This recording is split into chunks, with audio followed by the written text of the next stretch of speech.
আজ তোমাদের সঙ্গে শেয়ার করছি, এটা একটা long frock, jacket system long frock. তো দেখো, লং ফ্রকটা আমি একটা কাপড় দিয়ে তৈরি করেছি।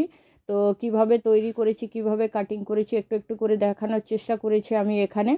তো এটা একটা পুরনো শাড়ি তার মায়ের রাখা ছিল, তার মেয়ের জন্য এখন একটা লং ফ্রক করছে। তো তোমাদের ঘরে যদি কারো পুরনো রাখা কোনো শাড়ি থাকে, তাদের আর পরতে ইচ্ছে করছে না, তো তোমরা শাড়ি দিয়ে অনেক কিছুই বানাতে পারবে।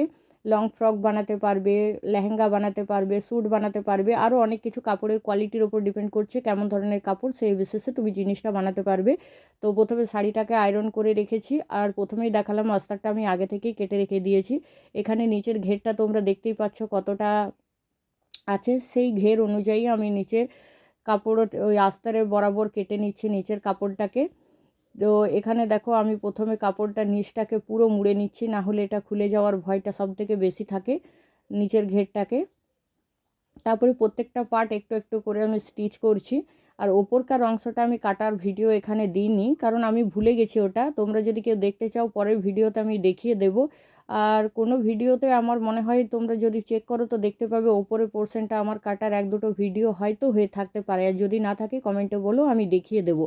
তো পুরনো শাড়ি যদি কারো বাড়িতে থেকে থাকে, তো নষ্ট না করে এই পুরনো শাড়ি দিয়ে এরকম অনেক রকমের ড্রেস পোশাক নিত্য নতুন তোমরা করে নিতে পারো। আর এখানে আমার মনে হয়েছে ঘটি হাতা করলে খুব ভালো হবে, ওই জন্য আমি জামাটা ঘটি হাতার ওপরই করেছি। তো কেমন লাগলো জানাতে ভুলো না তোমরা।